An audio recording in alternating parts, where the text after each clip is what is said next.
Hello दोस्तों, BK education point में आपका स्वागत है। आज मैं आपको बताने वाला हूं एनसीईआरटी क्लास 10th का प्रश्नावली 1.3 का क्वेश्चन नंबर 1। तो चलिए पहले हम क्वेश्चन को पढ़ते हैं। इसमें लिखा हुआ है सिद्ध कीजिए कि √5 एक अपरिमेय संख्या है। तो चलिए हम इसे बनाते हैं पहले। तो इसमें लिख देना है आपको पहले हल। माना √5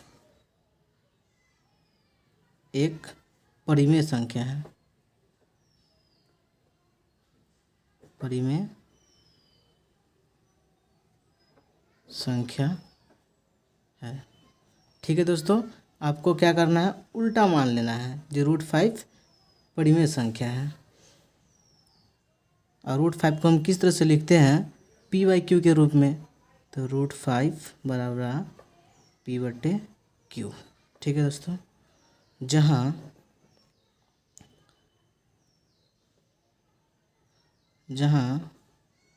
p और q सह अभाज्य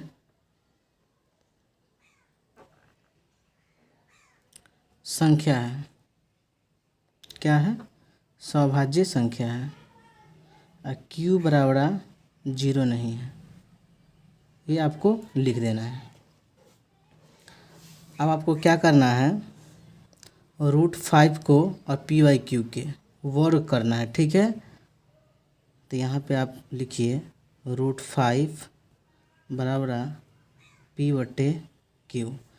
यहाँ पे आपको दोनों तरफ वर्ग करना है। ठीक है, लिख देना है दोनों तरफ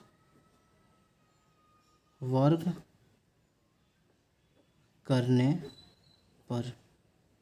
और हाँ दोस्तों, आपको मैं बता दूं कि सौभाज्य संख्या का मतलब क्या होता है।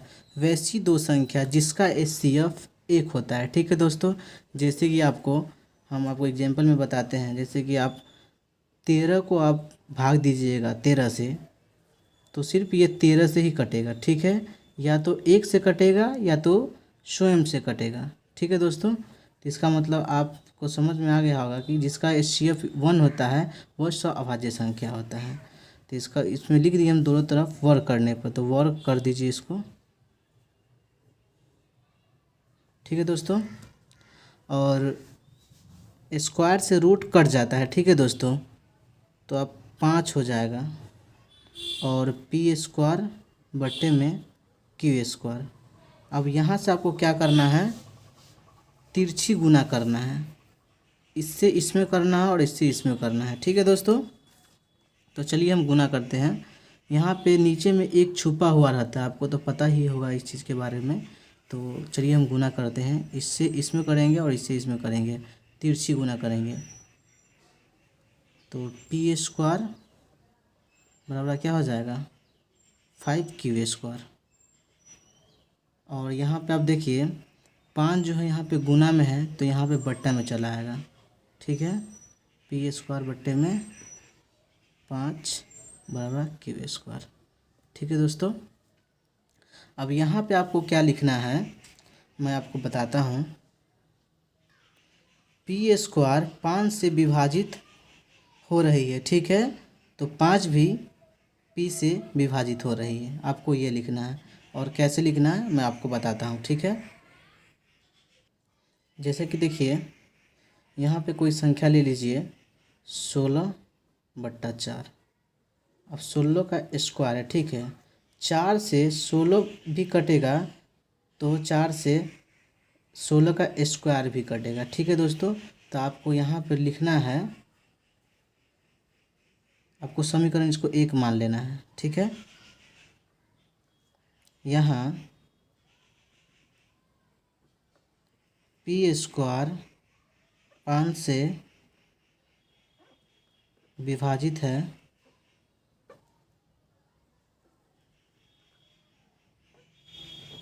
तथा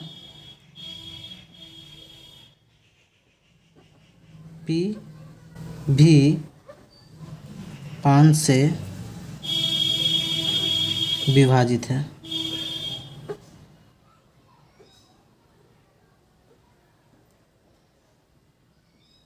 ठीक है दोस्तों, यहाँ तक तो आपको समझ में आ गया होगा। अब मैं आपको थोड़ा ऊपर इसको ले लेता हूँ।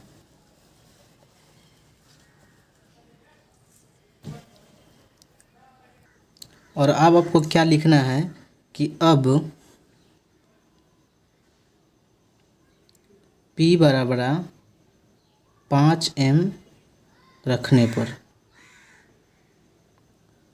ठीक है दोस्तों, आपको सम में रखना पड़ेगा। जैसे कि आप √3 कर रहे हैं, √2 कर रहे हैं, तो आपको ये लिखना ही पड़ेगा। √3 को आप सिद्ध कर रहे हैं तो आपको उसमें लिखना पड़ेगा। अब P बराबर 3m रखने पर, P बराबर 2m रखने पर, ठीक है दोस्तों। अब आपको क्या करना है, P का जो मान है समीकरण आपको 1 में रखना है। तो P का मान समीकरण 1 में रखने पर, ठीक है दोस्तों। तो समीकरण हम किसको माने थे, समीकरण इसको माने हैं, ठीक है दोस्तों। समीकरण 1 इसको हम माने हैं, ठीक है दोस्तों। तो यहाँ पे लिख लेते हैं P² बट्टे में 5 बराबर Q², ठीक है दोस्तों। तो यहाँ पे देखिए P के मान पे कितना लिखा हुआ है, यहाँ पे आपका 5m है, तो 5m², ठीक है। अब बट्टे में 5 है तो 5 रख दीजिए, Q² है तो Q²। अब यहाँ पे हो जाएगा 25m² बट्टे में 5 बराबर Q²। इसको काटिएगा तो कितना हो जाता है 5, तो 5m² बट्टे Q², ठीक है दोस्तों। आप देखिए यहाँ पे गुना में है तो बट्टा में चले जाएगा, इसीलिए m² बराबर Q² बट्टे में 5, ठीक है। इसको समीकरण 2 मान लीजिए। अब यहाँ पे आपको दोस्तों क्या लिखना है, जहाँ अब ऊपर भी मैं आपको बताया था कि देखिए यहाँ P भी यहाँ Q² भी 5 से विभाजित हो रही है तथा Q भी 5 से विभाजित हो रही है। तो आपको यहाँ भी वही लिखना है जो हमने ऊपर लिखा है, ठीक है। यहाँ पे देख लीजिए आपको यहाँ पे लिखा हुआ है, ठीक है दोस्तों। जो सेम यहाँ पे कंडीशन यहाँ पे आप यहाँ पे लिख सकते हैं, ठीक है। तो चलिए हम लिख लेते हैं। लिख लिया है कि Q² 5 से विभाजित है तथा Q भी 5 से विभाजित है। अब आपको यहाँ पे क्या लिखना है कि समीकरण 1 तथा समीकरण 2 से स्पष्ट होता है कि √5 एक अपरिमेय संख्या है, ठीक है दोस्तों। तो लिख लीजिए यहाँ पर।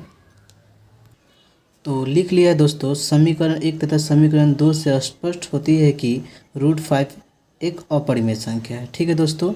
और यहाँ पे आपको क्योंकि देखिए P² है जो 5 से विभाजित हो रही है तथा Q² भी है जो 5 से विभाजित हो रही है, ठीक है दोस्तों। इसीलिए एक के अतिरिक्त भी मतलब 5 है जो उभयनिष्ठ गुणनखंड है, इसीलिए जो हमारी जो कल्पना किया है यहाँ पर जो माने हैं √5 परिमेय संख्या है, इसीलिए हमारी कल्पना है जो गलत है, √5 एक अपरिमेय संख्या है, ठीक है दोस्तों। तो थैंक यू दोस्तों। अगर मेरा वीडियो आपको अच्छा लगा हो तो मेरे चैनल को सब्सक्राइब कीजिए, लाइक कीजिए एंड अपने दोस्तों के साथ शेयर कीजिए। थैंक यू दोस्तों।